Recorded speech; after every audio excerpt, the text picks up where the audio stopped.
você piscou e a gente já tem um segundo episódio do MeioCast. Agora eu estou no estúdio da Livre Escola Criativa, aqui em Manaíra, em João Pessoa, na companhia de Gabriela Maroja, essa super, ultra, hiper designer, modista, consultora, professora, quase doutora e muitas coisas mais. É porque você sabe que o meio faz a notícia quando a marca faz a diferença. E hoje a gente vai falar de Gabriela, da Livre e de muitas marcas para as quais ela trabalha. Bem-vinda, Gabriela. Obrigada, Mariana. É um prazer estar aqui, falar aqui no MeioCast. Isso. E vamos lá. Para começar, eu queria então que você falasse um pouco do que é a Livre Escola Criativa. Porque, veja, Escola Criativa, a denominação ela já é diferente, já chama a atenção. Então, para quem ainda não conhece o trabalho da Livre, desde 2015, né? Desde 2015. Então, fala um pouquinho mais sobre ela. A ideia da Livre surgiu a partir da minha vivência acadêmica, em sala de aula. E a ideia era justamente o que, dentro de uma instituição mais formal, em que existem certos critérios que a gente não pode aplicar dentro de uma instituição, porque a gente tem toda uma construção organizada pelo MEC e tal. Exato. Então, a gente resolveu trazer coisas diferenciadas para a Livre. Então, desde 2015, que nós estamos trabalhando aqui na escola com essa parte de cursos nas áreas criativas, que inclui manualidades, cursos na área de design, de moda, costura, bordado, processos criativos, produção de moda style. A gente teve já um curso que aconteceu, estamos aguardando, talvez para o ano que vem, que é o Moda Livre. Então, é um curso de moda de formação, mas sem os critérios de uma instituição de ensino superior. Sim. Uma coisa mais livre, mais desconstruída, muito focada também na prática, e aí eu tento trazer professores, colaboradores que tenham essa relação muito forte entre academia e mercado. Perfeito. E aí a Livre se constitui como esse espaço mais criativo mesmo, onde a gente pode também fazer experimentações. Perfeito. E talvez seja exatamente experimentação essa, vivência essa, fora do ambiente puramente acadêmico, que o mercado precise, né? Talvez. Eu acredito que é uma experiência diferente realmente das pessoas que procuram aqui e que saem, enfim, satisfeitas, né? Eu espero que sim, né? A gente não tem como agradar a todos, mas em geral as pessoas saem satisfeitas e a gente tem muitos alunos e alunas que chegam e ficam. Então tem muito essa característica. Agora, depois da pandemia, eu estava até conversando recentemente com uma amiga, a gente tem um pouco de desacelerada nesse processo dos cursos, porque aconteceu um fenômeno muito interessante, eu poderia dizer assim, mas ao mesmo tempo que eu ainda estou vendo com cuidado, que foi o processo ali do isolamento, todo mundo virou um pouco professor, né? Então, teve um pouco de esgotamento, de curso, de informação, excesso de informação, muita verdade. coisa assim na cabeça das pessoas.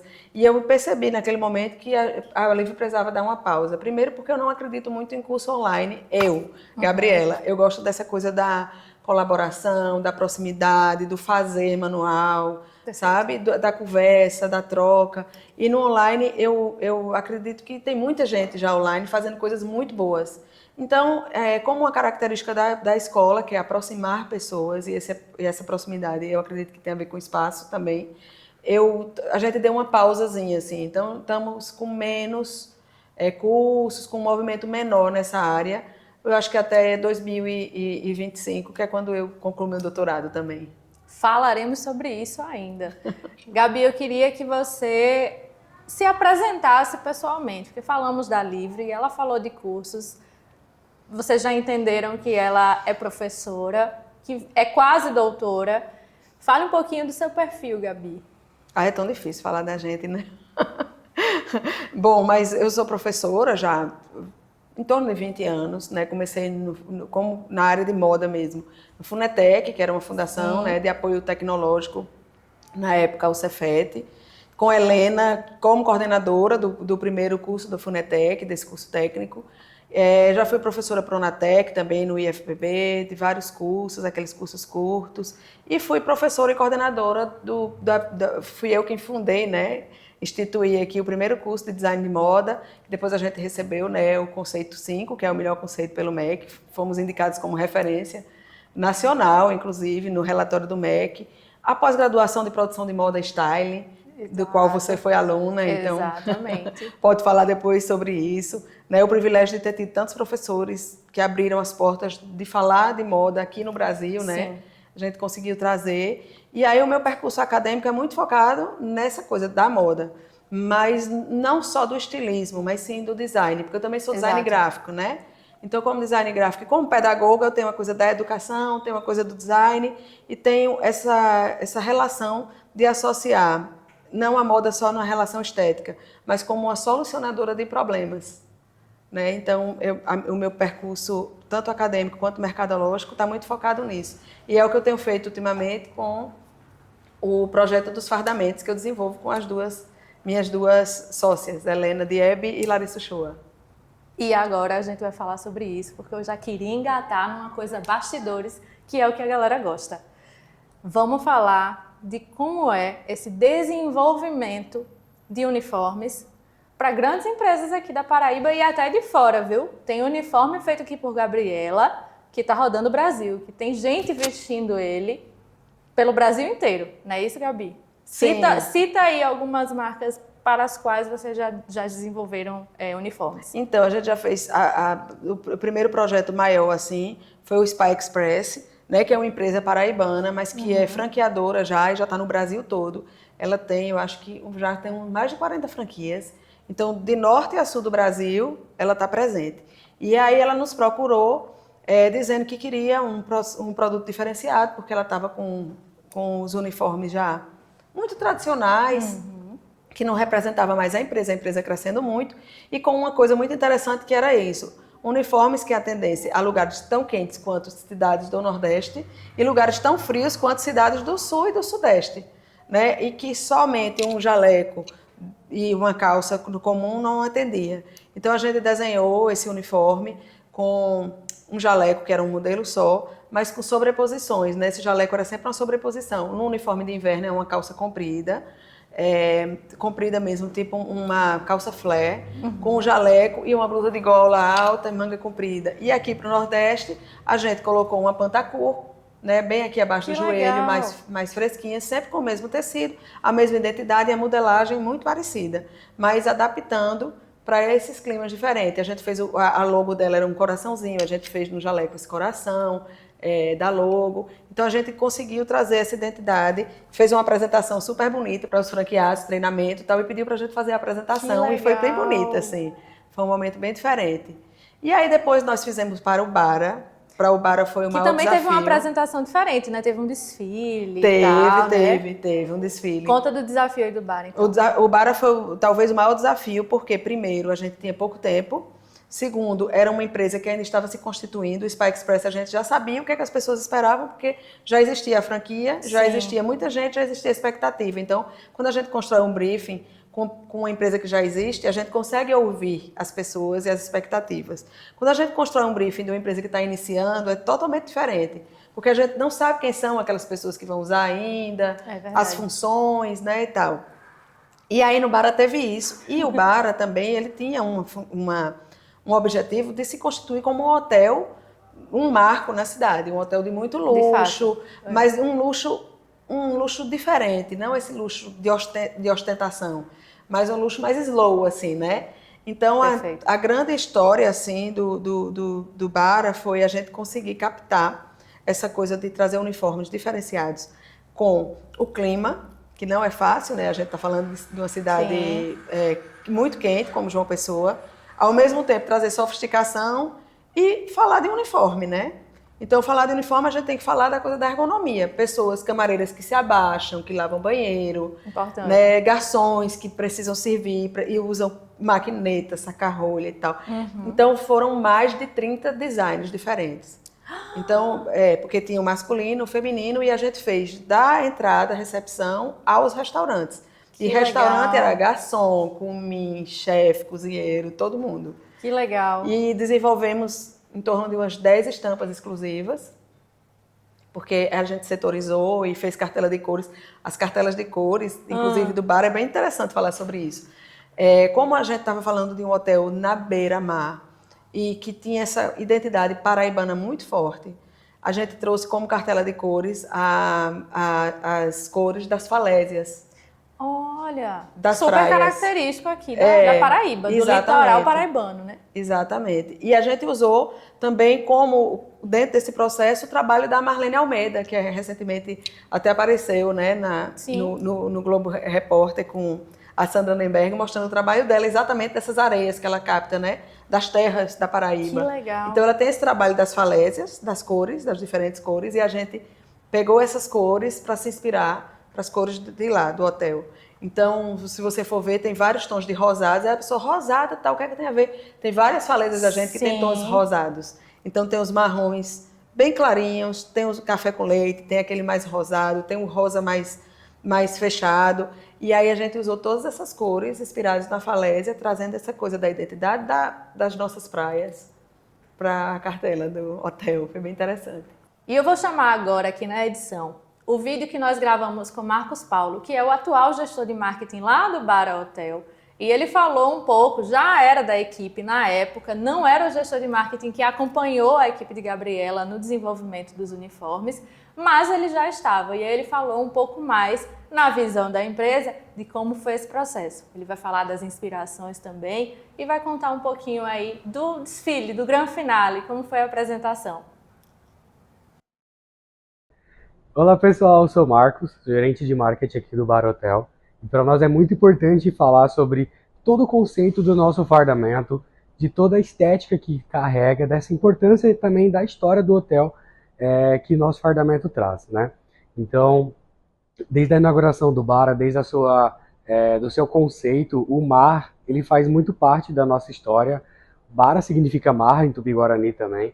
Então, a gente trouxe nesse conceito, nessa ideia, né, do fardamento, esse conceito de lifestyle, praiano, urbano, até mesmo na própria paleta de cores escolhidas também para representar os fardamentos, a gente tem essas representações da areia da praia, das falésias do Cabo Branco. Então, para nós, o conceito muito importante, né, traz esse lifestyle e esse conforto visual, tanto visual quanto conforto estético para nosso fardamento. Porque o mais importante de tudo isso é que quem está usando também esteja confortável. Então, são fardas que têm esse conceito mais moderno de ser um pouco mais folgadas, de não ser tão ajustadas e apertadas ao corpo. São fardas que pode naturalmente utilizar com tênis para que seja mais confortável. Então, trouxe toda essa parte de conforto também, trouxe a parte do conceito que a gente precisa.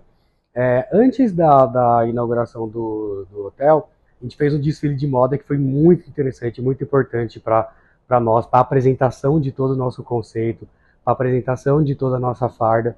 Então foi um marco para a gente, foi um marco para o hotel, e a gente fica desfilando todos os dias esse nosso conceito aqui, em diferentes cores, em diferentes formas, em diferentes estilos aqui dentro do hotel, o que faz muito parte do que é o Bara também aqui para nós, o que é o Bara para a cidade. Então a farda ela tem aqui também está muito conectada com tudo isso. Assistimos a Marcos Paulo, agora você já sabe um pouquinho mais e aí você vai saber ainda mais. Veja só, porque temos aqui os protótipos, as amostras, os testes, muitos testes. Gabriela já estava me falando aqui nos bastidores quantos fizeram. E a gente tem alguns, vocês já devem ter percebido que temos alguns tecidos aqui atrás e alguns são do Bara. Então, Gabi, fala aqui pra gente como é que foi o processo, vai mostrando aqui pra câmera. Então, a gente desenvolve, né, nesse processo de fazer os uniformes, como eu já falei com a equipe, sou eu, Larissa e Helena, nós três, assim, só nós três mesmo. A gente desenvolve tanto a coleção, né, que são os modelos, quanto a gente desenvolve também o que a gente chama do design de superfície, né, que são as estampas, que essas estampas elas servem para um monte de coisas, não só para as roupas, mas às vezes para se colocar em cardápio, para convites, para o que você quiser usar dentro do seu estabelecimento. Cria-se, né, uma identidade visual. Exatamente, mesmo. Por meio dessa... Aplicada. Uhum. Isso, exatamente. E essas estampas são desenvolvidas exatamente também dentro do brief que é específico para a estampa, né? Certo. Quem é a nossa designer, assim, dessa parte da estampa é realmente a Helena Diebe, porque ela é muito criteriosa, tem um olhar muito diferenciado e ela é muito perfeccionista. Se eu sou e se Larissa é, ela ainda mais do que todas. E é por isso que o processo da gente ele é demorado, ele é um processo muito manual. A gente faz muitas amostras antes de chegar ao resultado final, isso é muito importante. Então a gente prototipa, a gente faz o protótipo da roupa, a gente faz o protótipo da estampa, a gente vê se a cor tá legal, modifica, vê encaixe. Legal. É todo um processo. Então, essa estampa aqui é a estampa do restaurante, né? Porque como como eu falei, a gente fez todo o processo. E no restaurante, por ter uma pegada mais contemporânea, a gente usou uma cartela de cores diferenciadas. Não usamos as cores das falésias, como a gente falou, que são os marrons e os rosados. E a gente usou os cinzas em todas as nuances, então do branco até o preto, né? Passando pelo cinza. E essa estampa aqui, que é a estampa que foi desenvolvida, que foi inspirada exatamente no nome Bara, né, que significa grande quantidade de água. Você vê aqui dentro legal. O grafismo, você vê o movimento da água aqui, e ele não é um movimento, né, um movimento nem horizontal e nem vertical. Isso. Né, a ideia é essa coisa mesmo assim, das águas indo e vindo, e a as marca, marés. Ela foi aplicada, né, na estampa. Exatamente. Legal.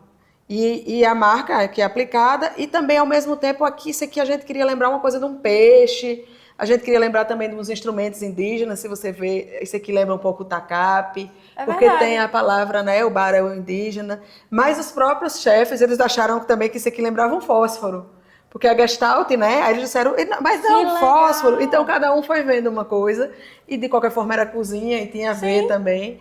Essa cor aqui não foi a cor aprovada, porque no fim, como a cartela ficou o preto, o branco e o cinza, essa estampa ela ficou em tons de cinza.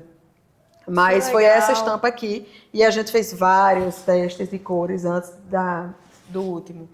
Aí a gente tem esses outros aqui, que são os lenços que nós fizemos. Nós diferenciamos as funções, coordenadores, os gestores, que eram os diretores, e recepção, pelos lenços também. Então, cada setor recebeu e os nossos lenços eles também tiveram nome como maré, correntezas, sempre relacionados à água. Então, essa daqui foi uma estampa que a gente desenvolveu com várias cores também lembrando as correntezas, né? Sempre tudo muito fluido, muito dinâmico. E essa estampa, sendo num tecido mais fechado, foi usada também para o pessoal da recreação, que trabalhou, que fica tanto na praia com os hóspedes quanto com as crianças. Aqui também é outra estampa. Essa daqui é a estampa Ilhas, porque a gente se inspirou no formato das ilhas. São várias ilhas que a gente tem aqui, a gente pouco fala sobre elas, mas toda essa região aqui de ilhas porque o hotel, os nomes das suítes também são nome de ilhas. Gente, a gente vai terminar esse episódio, vocês vão terminar de assistir esse episódio, vai todo mundo correr pro Bara para ver de perto isso tudo. Então a gente usou a forma mesmo aérea de uma ilha para desenvolver essa aqui. Que legal. Lembrando, né, que são protótipos, então às vezes mudam o tecido, alguma coisa. E aí a gente, na verdade, falando, né, não só para o Bara, a gente fez também para o HCM. Eu já ia perguntar demais, porque agora eu já me empolguei, que quero saber dos outros clientes. Que é o Hotel Coragem de Manaíra, que é recém-inaugurado, inaugurou em dezembro do ano passado. Ele é mais novo mesmo. É um hotel também na beira-mar, e também a Ângela nos procurou. Né, já vem, porque são indicações, né? A gente de um cliente para o outro. Chega num lugar, gosta daquilo ali, pergunta quem fez. E é engraçado o mercado de João Pessoa, porque está mudando muito. Porque as pessoas às vezes pensam assim que quem fez é a costureira. Qual foi a costureira que fez? Aí às vezes eles dão o telefone das meninas. A gente teve uma equipe gigantesca no Bara, porque foram 200, eles inauguraram com 200 e poucos funcionários, acho que 230. A demanda chegou para vocês com quanto tempo assim antes? Olha, a gente foi procurado mais ou menos em abril para maio e a gente fechou o contrato em junho. Então, o hotel inaugurava dia 4 ou 6 de outubro. Eu acho que foi 6 de outubro. Então, foi uma equipe botando a mão na massa Foi, mesmo. porque foram 3 meses, assim, e o processo de criação é muito anterior ao processo de execução. Perfeito, Execução exato. Significa procurar tecido, ver o que é que o mercado tem, ver a quantidade que o mercado tem, porque tem que comprar, se for muita quantidade, rolos. E as costureiras, que, gente, não existe máquina nem tecnologia que substitua o trabalho da costureira. E eu vou falar depois sobre isso, porque é o meu doutorado. Então, não existe tecnologia, é um trabalho manual. Então, é cortar, modelar, né, montar isso, passar pelo controle de qualidade, a gente fica fiscalizando, vendo se as costuras estão... Porque a gente está falando de estabelecimentos de luxo, né? se pagou pelo design, ele quer ter um produto diferenciado. Exato. Então foi esse processo. Foram mais de 2.000 peças de roupa. Olha só. E do HCM? Foi mais E ou menos aí, o mesmo o prazo? HCM, o staff foi um pouco menor. Ela queria uma coisa mais neutra, mais a gênero até. Então teve uma facilidade, legal. assim, porque ela usou menos técnica de alfaiataria. Lá no Bara teve muito blazer masculino, teve muita calça com acabamento de alfaiataria, dos coordenadores e tal. E lá no HCM ela queria uma coisa mais despojada, que lembrasse uma coisa meio spa, meio essa pegada de praia, sabe? Mas ao mesmo tempo com sofisticação. No começo, inclusive, ela nem queria estampa. Ela, não, estampa não. Eu disse, mas vamos fazer uma estampa que seja tom sobre tom? Porque aí o tom sobre tom, né, como se fosse uma marca d'água, ele suaviza, deixa menos... Aí amaram a ideia, né? E aí a gente fez as modelagens eram mais a gênero, as calças quase todas assim, na mesma modelagem, tudo mais uniforme, assim, porque o staff era menor também. O HCM é um pouco menor, mas tão luxuoso quanto o Bara, muito, muito bacana também. Um hotel também muito bonito, que também tem muita arte dentro. Então era importante a gente trazer também esse clima que tem praia, mas tem o urbano também, né? A cidade, a arte local. Tem vários artistas que têm obras lá que ficam à venda dentro do hotel. Que legal. Agora a gente já vai sair e vai pro HCM. Também, porque o restaurante também é maravilhoso, chefes maravilhosos também. Então, assim, cada cliente que chega pra gente tem uma forma diferente, né? Tem um jeito diferente de trabalhar, expectativas diferentes, mas a nossa forma de trabalho é sempre a mesma, né? A gente faz um contrato, vê as expectativas, constrói esse briefing e a partir desse briefing a gente começa a trabalhar. Então nós, como eu já falei, somos 3 cabeças e 6 mãos trabalhando intensamente e graças a Deus a gente nunca entregou fora do prazo, a gente tem isso de cumprir prazo, inclusive a gente monta cronograma.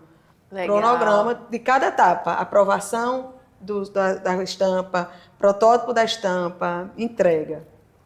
E assim a gente faz. Então, muitas vezes as pessoas chegam no hotel, chegam no restaurante, a gente fez a tartuferia de Savitá também o ano passado. Mas eu já ia perguntar se não tinha outro segmento depois, além da hotelaria. Hotelaria, restaurante e agora a clínica tem chegado pra gente, Olha né? aí. Conta um pouquinho da tartuferia. Acho que tem aqui as fivelas, A tartuferia, né? a gente tem as fivelas, né?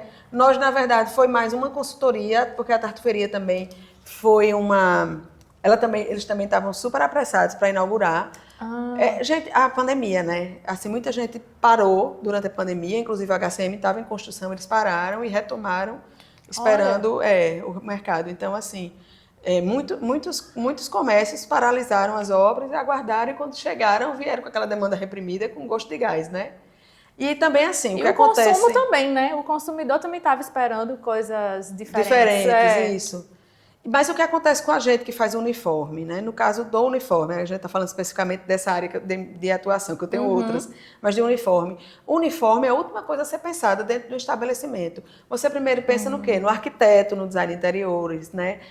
No enxoval, quando a gente fala de restaurante e fala de hotel, a gente pensa no enxoval. Aí a gente pensa no staff. E no fim é que a gente pensa como é que a gente vai vestir os nossos colaboradores. Exatamente. Então, como é que vai vestir os colaboradores? Antigamente, a ideia era, vamos botar qualquer coisa. Mas agora já se percebe que, na verdade, o grande ativo de uma empresa é um funcionário. É ele que é o cartão de visitas, é ele que abre as portas. Um hóspede, por exemplo, é ele que está ali esperando, não é o dono do hotel que está na portaria esperando, é o funcionário. Então, a empresa, ou num restaurante, uma hostess no restaurante, né, que chega para o cliente. Então, essa é o bem-estar do próprio funcionário em se vestir bem, em se vestir se sentir com qualidade, valorizado. Recém-lançado um livro, inclusive, de Philip Kotler, é o novo marketing, ele sempre atualiza, né? O marketing 1.0, 2.0, 3.0, 5. Estamos no 6 e agora ele lançou o Human to Human, em que ele fala que exatamente as empresas, elas atualmente e daqui para frente, talvez ainda para o Brasil esteja muito longe, muito utópico, mas que as empresas, elas precisam pensar do humano para o humano. Sim. Então, valorizando o capital interno. Isso. E essa é também uma das formas de, imagine, eu amar o meu uniforme. Eu visto com gosto, gente, diariamente. e eu vou para minha função feliz. Exatamente. É o que você falou, é um capital também, o funcionário. É um investimento importante.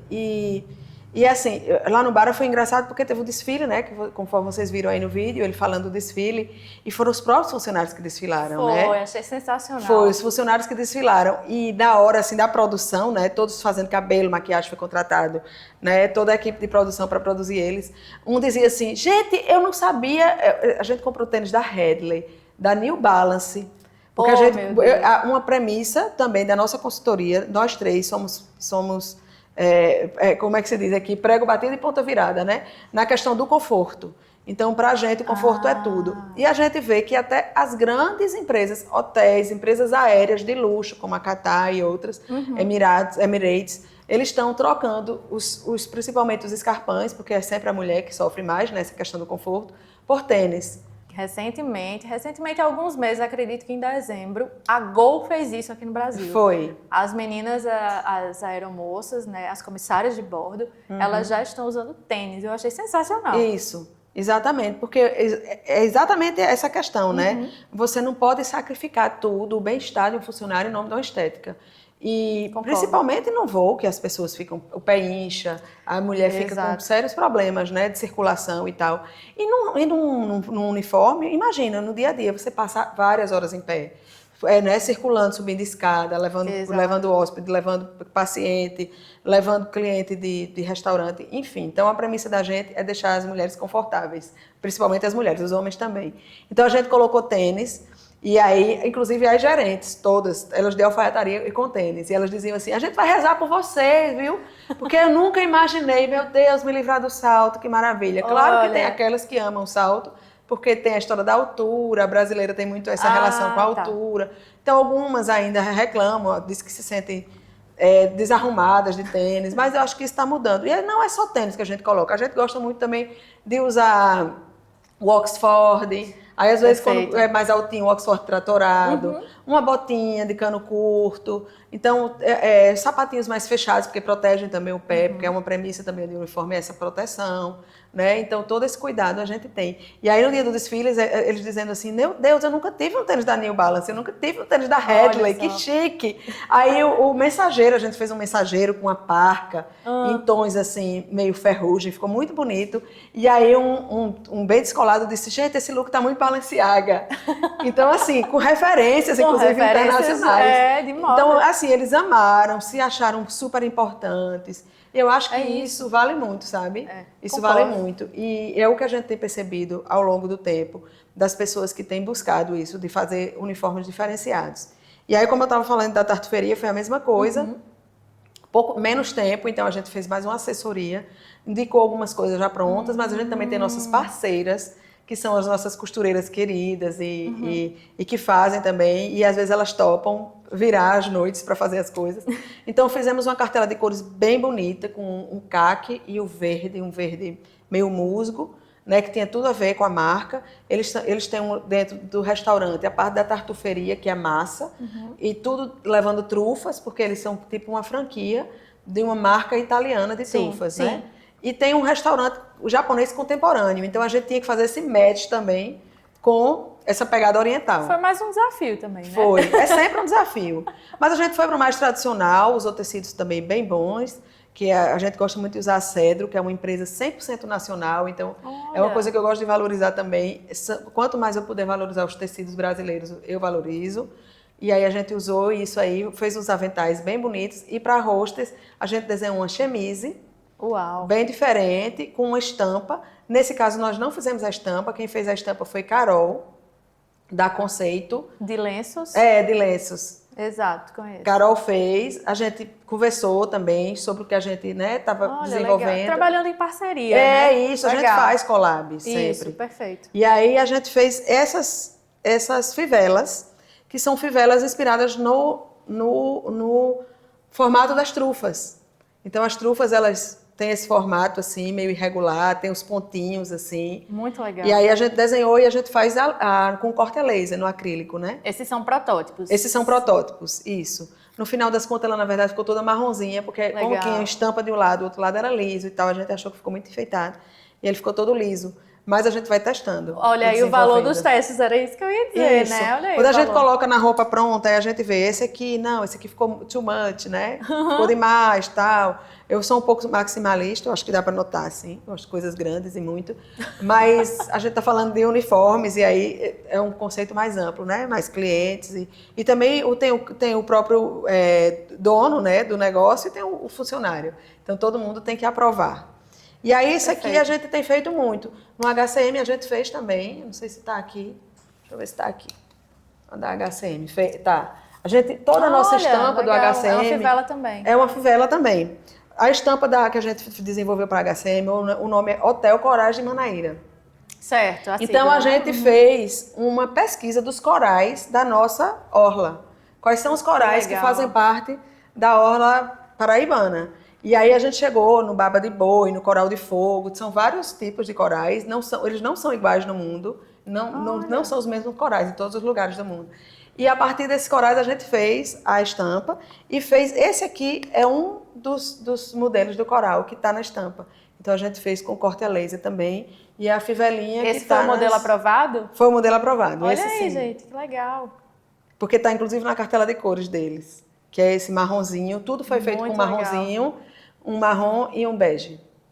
É legal saber que isso tem sido bem visto, né? E tem entrado no planejamento realmente dos donos, dos empresários, né? Dos gestores, talvez, a depender do nível ali de liderança. Uhum. Porque só aqui nessa conversa a gente já falou de 3 segmentos diferentes. Uhum. A hotelaria, a gastronomia e as clínicas, né? Sim. De saúde, de estética, que você aí também trabalhou. Muito legal. A gente fez Spa Express, a gente fez uma clínica de dermatologia em Patos. Ela nos procurou. É uma clínica bem diferenciada, ela é dermatologista e tem todo um processo de tratamento, mas ela também faz mentorias e tal. Então, Marcília, ela é muito ligada nessas coisas. E aí ela procurou a gente dizendo, eu quero ser referência na minha cidade. No caso dela, foi um processo todo construído à distância? Ou vocês viajaram? Não, ela que veio algumas vezes aqui no nosso escritório, a gente tomou vários cafés, construiu também o briefing, conversou muita reunião online, né? Mas toda vez que a gente aprovava um protótipo, que ia um portador, levava o protótipo, ela olhava, aprovava, voltava. Então a gente desenvolveu, a gente tem até aqui a estampa, essa estampa aqui. Olha. Que é as cores da pele, né? Então, a clínica de dermatologia, a gente, inclusive, tem cores frias e cores quentes, porque as peles, a gente sabe, né? Que hoje, aqui a consultoria de imagem está em alta, a gente ouve as consultoras falarem sobre isso, são fundos mais frios e fundos mais quentes, então, inspirada nas cores das peles. Ficou lindo. E, ao mesmo tempo, no logo dela, que é a folha, e que está presente na clínica dela em vários lugares, ela tem uma poltrona bem bonita, assim, que é uma formato de uma folha, e o perfil, que é um perfil que também faz parte do logo dela. Parece que esse perfil foi inspirado, inclusive, no perfil dela. Aí, mas tem um rostinho aqui, gente, um perfil. Muito então, esse perfil está presente aqui. Muito e, ao lindo. mesmo tempo, a ideia da fluidez, né? Exato. E como ela diz assim, isso aqui também lembra os cortes da pele. Os cortes, verdade. né? De quando ela está fazendo os tratamentos e tal. Nossa, então, dá vontade de passar o episódio inteiro falando de design de uniforme agora. Ainda sem sair aqui do tema... Você falou sobre a sua pesquisa de doutorado e, minha gente, não é todo mundo que chega a um doutorado, tá? E Gabriela chegou. Eu quero que você fale, Gabi, sobre a sua pesquisa e a gente até una também a questão do Fashion Revolution, que é um movimento global, me corrija se eu estiver errada, sim. E Gabriela Maroja é a representante aqui na Paraíba. Mas vamos começar falando da sua pesquisa, que é valiosíssima também para o mercado daqui. Na realidade, a minha pesquisa de doutorado eu pesquiso, né, o trabalho das costureiras na região metropolitana de João Pessoa. No começo, a ideia era pesquisar Paraíba, mas não tinha fôlego, a não ser que eu tivesse uma equipe, né? Eu ainda penso em fazer isso no futuro, mas focado na região metropolitana de João Pessoa, exatamente porque eu, como estou no mercado, eu lido muito com essas profissionais. E nessa coisa do dia a dia, eu via muitas coisas assim, como processos de precariedade que não são percebidos. Então, dentro da sociologia, o meu doutorado é de sociologia. É na UFPB? Na UFPB. Legal. Na linha de pesquisa de trabalho, né? Então, dentro dessa ideia do trabalho, eu pesquiso o trabalho precário e informal. A gente pensa que a precariedade é somente pessoas que estão em situações muito degradantes, mas às vezes a precariedade se dá de outras formas. Acho que mínimas dificuldades já se classificam como algo precário, né? Exatamente. Por exemplo, num país como o nosso, ganhar um salário mínimo é um processo de precariedade. Você pode ter essa carteira Perfeito. assinada e tudo. Mas se você ganha um salário mínimo que não dá para você ter minimamente uma vida digna, já é um processo de precariedade. Exato. A informalidade muitas vezes leva a um processo de precariedade, porque a informalidade às vezes leva você a não pagar o INSS, você sofre um acidente em casa e não tem licença, Exato. né? Aposentadoria. Então, uma série de coisas que levam a isso. E aí eu percebo que alguns trabalhos, como o trabalho das costureiras, e gente, isso não é de agora. Eu encontrei registros tanto no livro da situação da classe trabalhadora na Inglaterra, do Engels, quanto no Capital de Marx. Marx falando sobre a precariedade das costureiras. De costureiras de costureiras especificamente. Nossa. Exatamente. Porque ele falava exatamente que quando tinha as altas estações das famílias nobres, Sim. que naquela época, a gente está falando do século XIX, né? Que tinha os bailes, as festas e tal, as meninas pobres, que eram as costureiras, tinha relatos, inclusive no livro, no Capital, ele bota uma nota no jornal do caso de uma costureira que morreu, uma menina nova de 16 anos, morreu de exaustão de tanto trabalhar costurando, né? Então, tem processos assim, hoje, claro, muito melhor, mas é um trabalho que historicamente tem isso, uma exploração muito grande, falta de horário, às vezes isso. Eu tenho uma festa, no fim de semana você tem que me entregar, e às vezes a pessoa não sabe dizer não, vara a noite costurando na frente de uma máquina. Então, tem problemas de lesões por esforço repetitivo, Sim. né? Tanto aqui, coluna, vista. Né? Então, são tantos processos, porque a costura, embora a gente tenha máquinas hoje muito modernas, a gente tem uma tecnologia muito grande e as máquinas elas ficam mais rápidas. Ela ficar mais rápida não significa que fica melhor para a costureira. O que acontece é que, às vezes, pelo contrário, a demanda dela vai aumentar, porque ela vai ter, numa fábrica, por exemplo, que costurar mais peças, porque o empregador vai dizer que aquela máquina costura mais rápido. As costureiras que você está pesquisando, eu imagino que você tenha pego algumas para fazer estudo de casa, Sim, é isso? sim. Estou fazendo pesquisa de campo. Elas são de fábrica ou elas são autônomas? Então, eu escolhi 3 modalidades. O trabalho é bem de fôlego por causa disso, porque eu estou fazendo uma pesquisa de campo, com entrevistas em profundidade, e eu estou pegando costureiras CLT, com carteira assinada, trabalhando em fábricas, em ateliês, costureiras autônomas e informais. As autônomas, em geral, MEI. MEI ou que pagam o INSS. E as informais, que estão no processo de informalidade total. Então, essas 3 situações eu estou fazendo uma análise comparativa. E o estudo ainda está acontecendo, né? O estudo está acontecendo, já qualifiquei e agora estou terminando para defender. Ah, já qualificou, minha gente. Ela já está com o pé no doutorado já. Mas assim, só para a gente arrematar, entre esses 3 casos aí, você fez essa pesquisa de campo, né? Essa entrevista com elas. Sim. Qual é a diferença? Assim, o que a gente pode tirar como o suprassumo da pesquisa? Então, o que eu estou, na verdade, estudando, eu parto de uma teoria de um teórico francês chamado Pierre Bourdieu. E ele tem uma teoria que ele fala sobre a coisa dos hábitos. São as disposições que as pessoas carregam, que são parte da história daquelas pessoas. Social, cultural, né? O capital simbólico, o capital econômico, tudo que envolve aquela pessoa. Sim. Então, a partir disso, o que é que eu percebo? Que a maioria das costureiras, elas chegam, tem uma coisa da intergeracionalidade. Muitas vêm, são profissionais que aprenderam a profissão com mães e avós. Então, vem passando. E o que vem passando de bom também passa de ruim. Porque aí essa coisa, às vezes, da informalidade, às vezes a forma de tratar a profissão, do cuidado, né, consigo, com o cliente, às vezes também reproduz algumas coisas que não são tão positivas. Então, na realidade, a minha ideia é tentar chegar, né, em pontos convergentes e divergentes para, de repente, até apresentar isso ao mercado, tentar, quem sabe, né, propor alguma coisa dentro das políticas públicas que possam ajudar. Muito bacana. Porque como a gente fala de precariedade, a gente fala dos processos neoliberais também, né, que tira muitos direitos dos trabalhadores.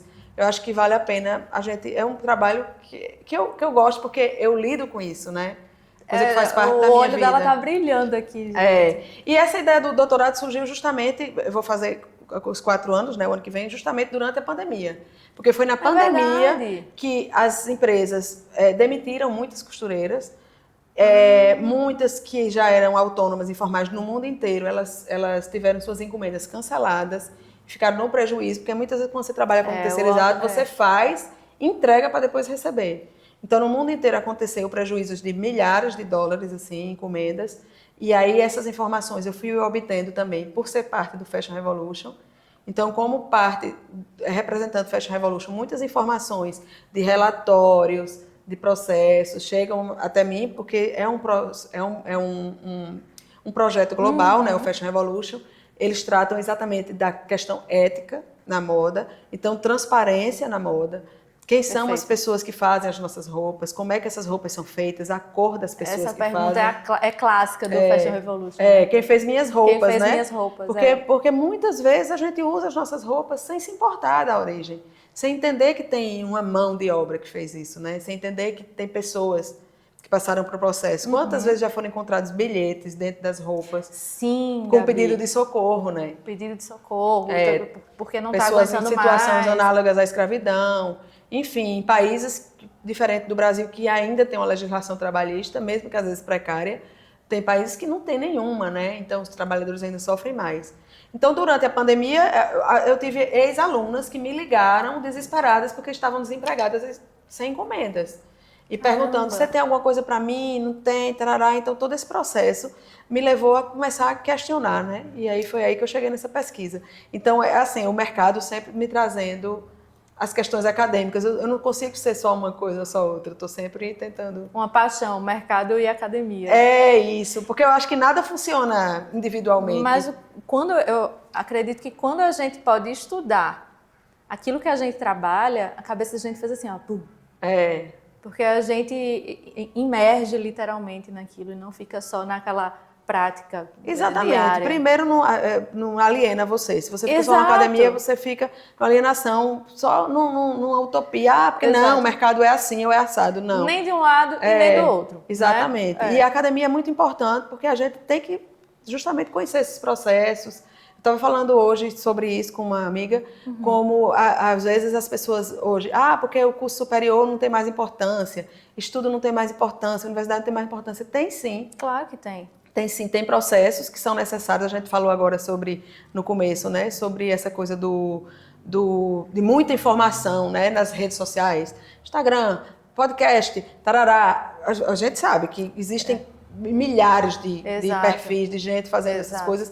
Pessoas, às vezes, sem nenhuma preparação, porque quanto tempo você está no mercado para estar falando aqui, fazer entrevista, fazer um roteiro, saber o que é ético, perguntar o que não é. Exato. O meio de propaganda, inclusive, fez 14 anos. 14 anos. Agora. É uma vida. Então, é muito diferente de pessoas que se aventuram. E, às vezes, essas pessoas se aventuram dizendo que o ensino superior não tem mais importância. Mas a gente, quando estuda, a gente estuda a ética profissional, né? O jornalismo, por exemplo, é uma coisa que sofre muito isso por causa daquela questão de ter ou não ter a obrigatoriedade do diploma. Isso, né? Foi muito quente na minha época lá de estudante. Gabi, veja, até psicologia a gente estuda. O que eu acho ótimo, inclusive, porque tem feito cada vez mais ao passar dos anos, sentido. Quando se fala muito a respeito de saúde mental e a sua responsabilidade também com o outro, né? Sim, Enfim, através da sua profissão, inclusive. Sim. Então, eu acho que a academia ela não exclui de jeito nenhum. Não exclui. Aliás, ela ela não exclui mercado algum e ela também não precisa ser excluída, ela precisa ser considerada. Precisa, exatamente. E valorizada também, como um processo. Valorizada, exato. Exatamente. Então é isso. Vamos falar um pouquinho de Fashion Revolution. Bora. Só pra gente dar um toque aqui, porque é um negócio tão grande, gente. É um movimento tão grande. Estou chamando de movimento, me corrija se eu estiver errada. Mas é sim. Mas eu admiro tanto, eu acompanho há muitos anos. Gabriela, acho que já tem bons anos, né, que você representa. 8 para 9 anos. O movimento tem 10? Pois é. Então, assim, vamos falar um pouquinho do Fashion Revolution. Quem fez minhas roupas? Tu sabe, a roupa que tu tá vestindo agora assistindo ao vídeo. Quem fez as tuas roupas? A loja que você comprou, a pessoa que você comprou, será que você encomendou? Será que é fast fashion? O que é?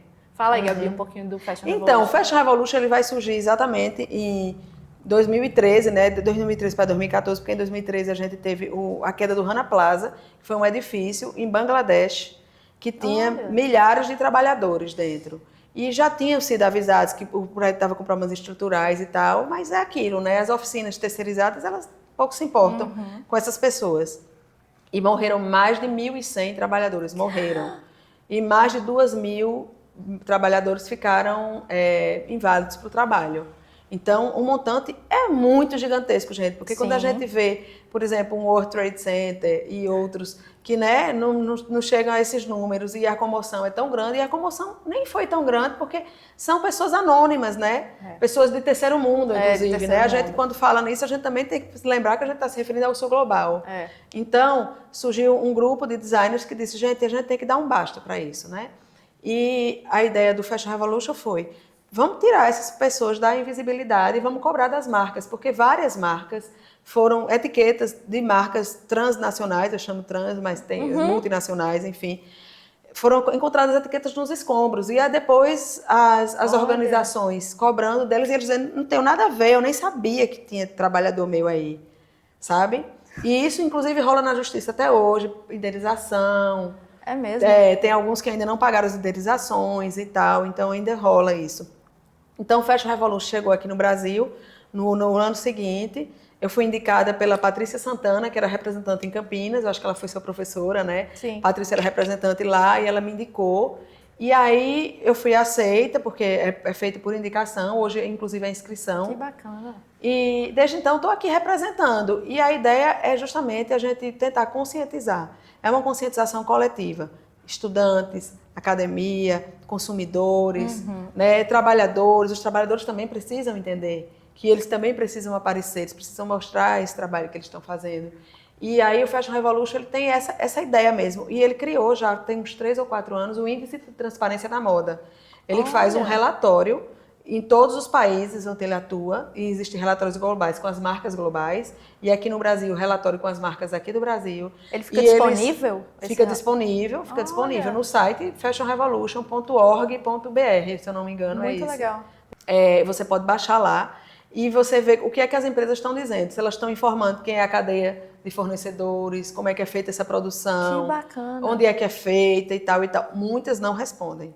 Então a gente sabe que na realidade a gente cobra, mas nem sempre essa cobrança ainda é revertida em ação. Mas as empresas que já sentem que estão sendo cobradas, elas já se sentem pressionadas e eu acho que é um processo de mudança que vai ocorrendo. É um caminho pela transparência aos dos processos. Exatamente. E aí ele acontece, é uma semana, né? Isso. É uma vez ao ano, mas os trabalhos continuam, como é? A gente desenvolve esse trabalho, quem trabalha como representante, como eu, desenvolve o trabalho durante o ano inteiro, porque a gente faz reuniões, eu sempre faço aqui no meu espaço encontros de designers locais, de pessoas para a gente discutir, para a gente falar, pensar em eventos, pensar em pautas importantes para falar sobre isso. Perfeito. Porque a gente está falando, como eu já falei, João Pessoa, Paraíba, imagina dentro do microcosmo, e a gente falando de sul global, a gente está no sul global, no Brasil, no nordeste do Brasil, na Paraíba e João Pessoa. Então vai. Então a gente é um microcosmo dentro de uma galáxia, por assim dizer. E precarizado também nesse sentido, porque quantas vezes a Paraíba foi valorizada dentro do Brasil enquanto moda? Né? Isso não existe. Tem um ponto aí. E aí eu venho estudando isso desde a minha especialização que eu fiz na EMB em Morumbi, em São Paulo, que é as representações sociais da cultura de moda da Paraíba. Né? Como é que as pessoas veem a moda aqui. E quando eu fiz isso lá em 2005, as pessoas nem sabiam, diziam assim, mas o que é a moda de João Pessoa? É aquelas roupas que vendem no mercado de artesanato? Então havia uma confusão entre o artesanato, entre o design, entre a moda, entre a processo e tal. E aí a gente fica desenvolvendo, né? Eu procuro ainda trazer essa discussão, manter um relacionamento. Eu acho que a cultura do compartilhamento e da colaboração é fundamental, principalmente quando a gente está falando de lugares como o nosso, em que a gente precisa se colocar, mas a gente precisa unir forças, porque concorrência, a gente já concorre, gente, com o Sudeste, a gente já concorre com o resto do mundo, a gente não precisa concorrer entre a gente. Eu acho que a gente tem que se unir. Eu sou uma entusiasta da união, eu não sei fazer nada só. Eu sou Que uma legal. pessoa que não sei fazer nada Ela é só. a pessoa das collabs, ela já disse isso há alguns minutos atrás. Eu só sei fazer tudo com gente. Primeiro, porque eu sou muito indecisa e sou perfeccionista, então eu preciso de pessoas que estejam ali do meu lado dizendo, vamos assim, vamos seguir isso, bora. Muitas cabeças juntas é muito melhor. Que legal. E é por isso que eu tenho as minhas duas companheiras, minhas duas sócias, e Helena e Larissa, que elas têm um pensamento muito parecido com o meu. Ninguém é fominha e nem fica procurando ser melhor do que ninguém. Porque ninguém é melhor do que ninguém, cada um tem suas características próprias e pessoais, né?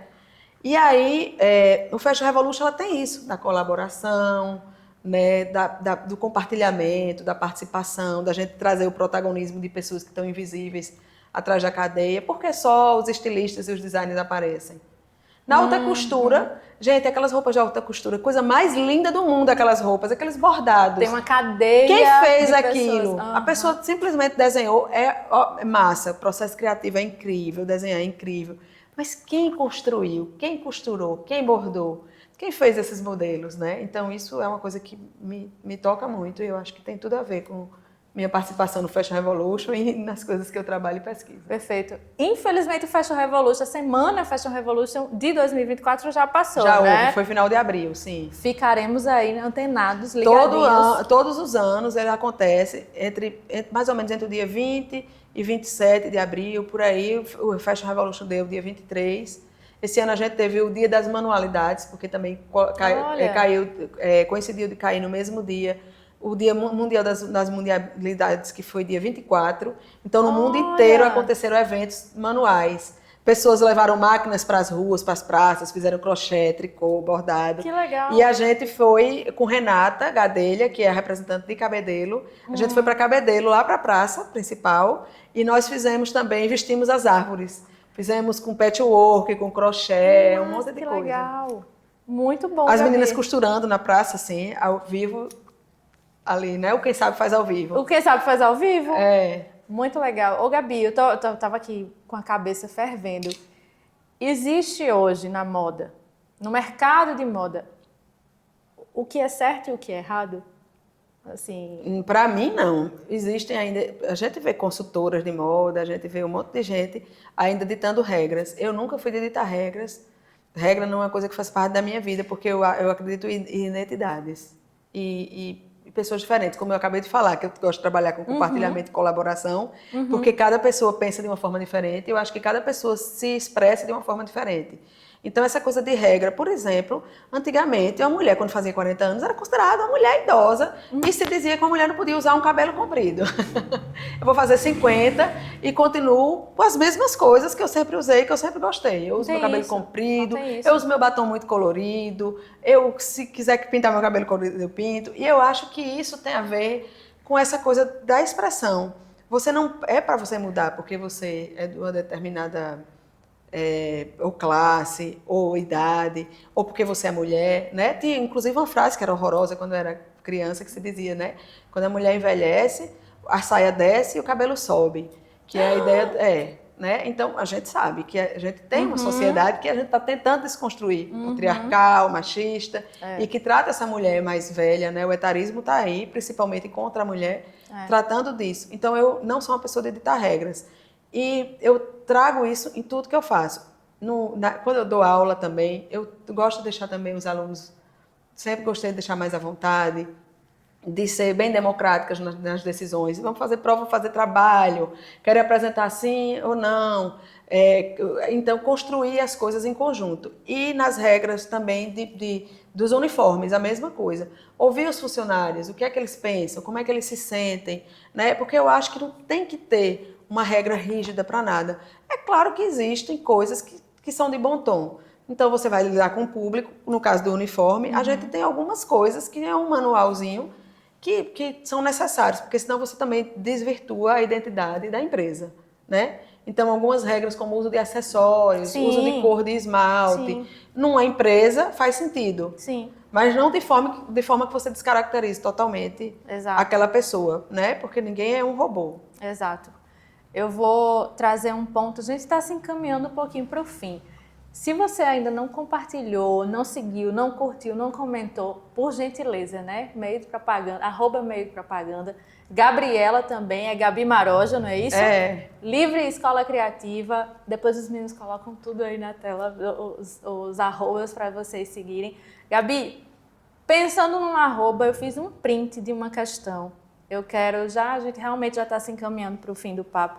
Queria falar sobre a questão da moda sustentável e o volume do consumo. Eu fiz um print, é um comentário de alguém, uma pessoa que eu não conheço, que eu vi em um post de André Carvalhal, Sim. né, que é autor de 2 livros já best-sellers, e uma pessoa colocou aqui: uma geração que não tem dinheiro algum e, se tem, acaba consumindo aquilo que é bombardeado por publicidades. É complicado consumir moda sustentável quando o mercado faz do sustentável ser caríssimo. Então, qual é o valor, Gabi, falando agora dessa questão rapidamente, qual é o valor da moda sustentável? Qual é o valor do mercado, dessa produção mais sustentável? O que é que tu acha sobre isso? Olha, primeiro, que eu acho que... Vou falar uma coisa bem polêmica. Amamos. Eu tô falando aqui o tempo todo, Fashion Revolution, transparência, ética e tal, mas quando a gente vai pensando em sustentabilidade, eu dou um passo atrás. Opa! Porque primeiro, eu acho que sustentabilidade é um termo criado pelo capitalismo. E temos um ponto. Fala mais! Não, porque veja só, na verdade, a sustentabilidade foi um termo que ele deriva do desenvolvimento sustentável, que foi o primeiro termo utilizado para falar sobre o tema, né? E quando se fala em desenvolvimento sustentável garantir os recursos atuais para gerações futuras, né? Ou seja, não é assim, usar menos recursos, vamos continuar explorando, mas vamos garantir que as gerações futuras podem ainda ter um recurso para continuar explorando. Sim. Então, por exemplo, você vê hoje o ESG, né, a coisa do ESG dentro das empresas. Cada vez mais todas presente. as empresas. E você vê empresas que não têm a mínima condição de implantar um ESG e tá ali falando sobre aquilo. Isso. Ou tá patrocinando e falando nas suas propagandas sobre sustentabilidade. E você sabe que é uma empresa que não é sustentável. É uma empresa que a barragem rompeu e aí matou milhares de pessoas, de vidas, de vegetação, de animais, e agora está tentando se recompor falando de sustentabilidade. É outra que afunda 3 bairros inteiros em Maceió, um dos maiores desastres urbanos da história. Verdade. E que fica, inclusive, patrocinando eventos de sustentabilidade. Então, o contraditório, né? Eu não vou falar de nome da empresa, mas se vocês forem, vocês vão saber de quem é que eu estou falando. Sim. E na moda é a mesma coisa. Tem muita gente que cria marcas e fala, marca sustentável. Aí você questiona, certo, e o tecido foi feito aonde? A pessoa não sabe. Aí a pessoa usa poliéster, fabricado não sei aonde, um tecido completamente insustentável no sentido, porque também a sustentabilidade ela tem muitas São várias nuances.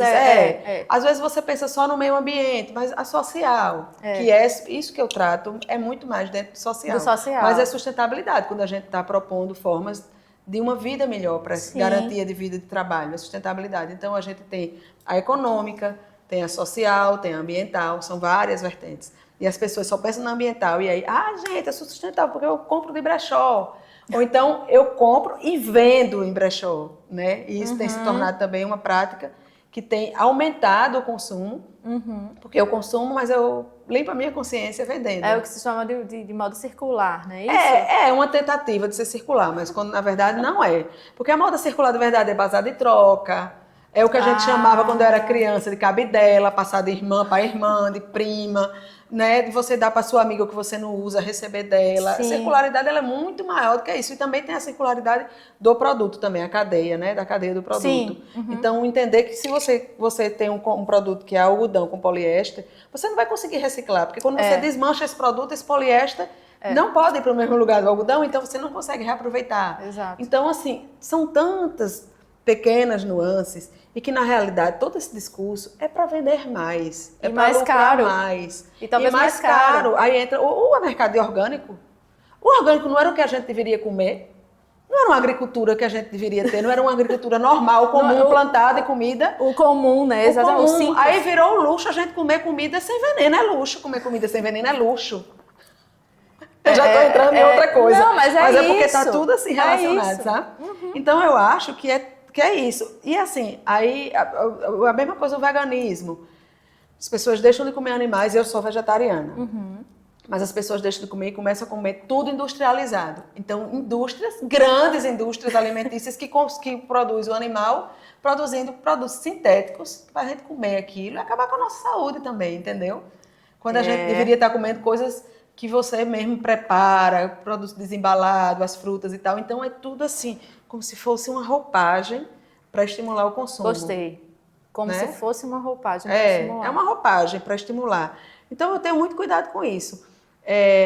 As fast fashion, as pessoas, inclusive tem agora uma grande discussão sobre a coisa das taxas das blusinhas, né? As taxas das blusinhas. Aí diz assim que é uma forma de tirar o consumo das classes populares, porque... Mas acontece o seguinte, que muitas lojas estavam comprando sem imposto, colocando nas lojas, colocando lucro e não pagando o imposto devido. E as pessoas têm muita raiva de imposto, gente, mas o imposto é o que faz uma sociedade viver. Por quê? Nós precisamos de escola pública, nós precisamos de saúde, o SUS está aí, nós precisamos de ruas calçadas, nós precisamos das coisas. E as pessoas têm ódio de pagar imposto. Mas o imposto é necessário. Ou vocês querem que as outras pessoas não estudem? Porque mexe no bolso, né? Mexe no bolso, mas quem tem mais raiva de pagar imposto é quem tem seus filhos estudando em escola particular, quem come em bons restaurantes e quem tem plano de saúde. Entendeu? Elas têm raiva de pagar imposto porque pagam imposto para as pessoas que precisam usar o público. De fato, é uma questão realmente presente. Politicamente presente, inclusive. Politicamente presente. E a gente fala disso de uma forma muito abrangente, né? Não tem nada a ver com política partidária. Não é. Né? Não é. Fala de uma forma bem abrangente. Então, eu acho que está tudo interligado, é uma cadeia. E eu acho que a coisa da sustentabilidade faz parte de toda essa cadeia, sabe? E essas polêmicas que se criam também. Como essa coisa da taxação ou não e tal. E eu acho que é necessário. Inclusive, é bom dizer que marcas como a Shein, não sei se eu posso falar em marca. Pode sim, claro. Mas a Shein, que é a grande polêmica, é porque está sendo taxada e tal, ela já está produzindo no Brasil. Então, ela tem várias fábricas no Brasil, inclusive no Rio Grande do Norte, aqui. E ela, quando se instalou no Brasil, ela se comprometeu a ter a cumprir com toda a legislação brasileira e também com os critérios da Organização Mundial do Trabalho, certo? Bacana. A Organização Internacional do Trabalho, a OIT. Então, assim, na realidade, é uma empresa para a gente ficar de olho, fiscalizar e saber que, na realidade, ela já tem os impostos, porque ela já produz aqui no Brasil, certo? E que também, às vezes, você não comprar tão barato significa você comprar menos e é melhor a gente ter a sustentabilidade nesse sentido. Porque a gente não precisa desse volume de compras que se faz. Hoje em dia as meninas têm tudo muito barato. Elas querem usar uma roupa nova a cada fim de semana, né? Vai uma balada, é roupa. Vai outra balada, é outra roupa. E vai descartando aquilo. E os lixões do terceiro mundo também. Os lixões estão todos no terceiro mundo. Deserto do Atacama, na África, eu ia falar no que Haiti. Eu vi uma reportagem recentemente, não tem muito tempo, falando sobre a quantidade de containers que vão daqui com roupas. Roupas descartadas, muitas vezes novas, com etiqueta, simplesmente porque não venderam. Exatamente. E aí vão chegando em algum lugar do mundo, né? Enfim.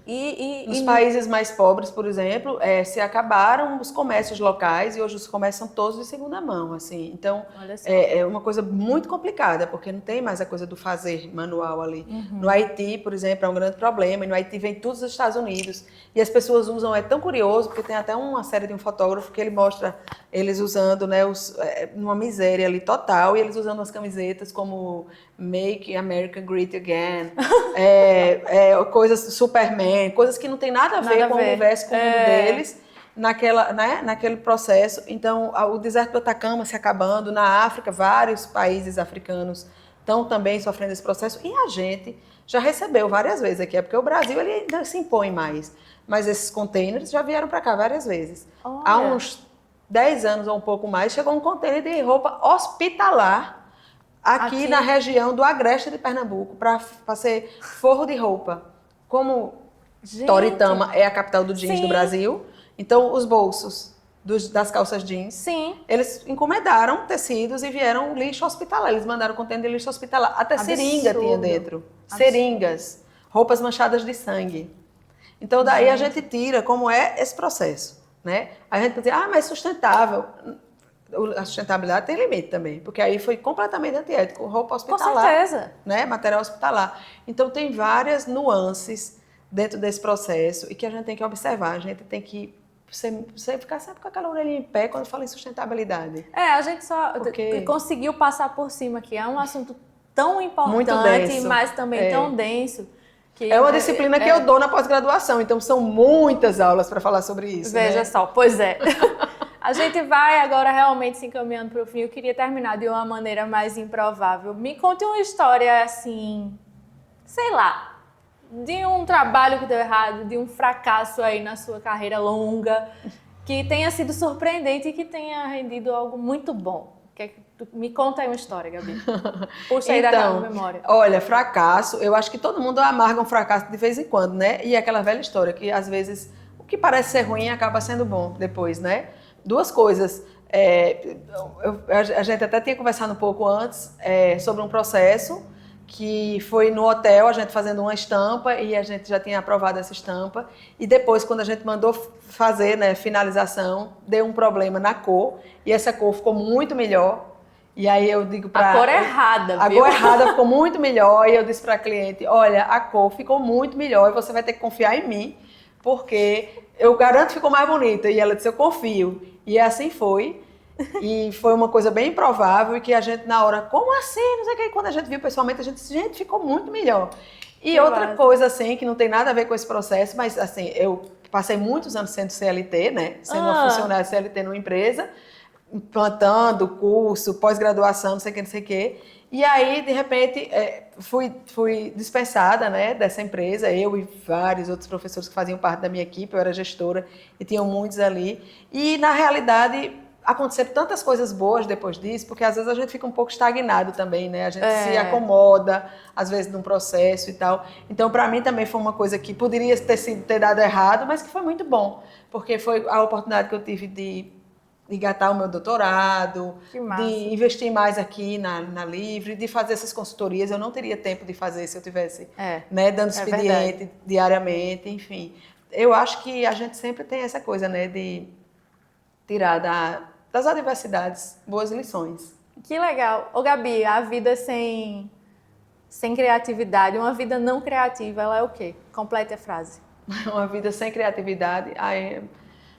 Eu não sei, é uma vida monótona, uma vida entediante, né? É uma vida em tons de cinza. Então, gostei. Porque o cinza, apesar de ser bonito, né? Ser uma cor chique, eu estava até conversando isso sobre a história das casas todas cinza, é uma cor monótona e é uma cor que deprime um pouco, se for em excesso. Então, uma vida também, né, sem criatividade é uma vida com excesso de tédio. Acho que a criatividade, ela funciona para tudo na vida, né? Para você improvisar as coisas que deram errado, para você transformar a vida num lugar melhor, o mundo num lugar melhor.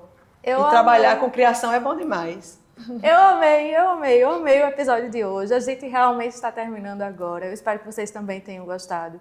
Falamos de processo de trabalho, falamos de academia e mercado, falamos de questões globais, fomos muito além do mercado de moda, fomos muito além do design gráfico, inclusive. Falamos de vários cases de marcas locais excelentes, né, que pensam no bem-estar dos seus funcionários, sobretudo. Eu achei assim um episódio bem plural. E aí eu espero realmente que você tenha gostado.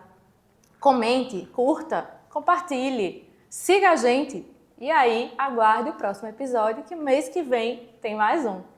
Até lá!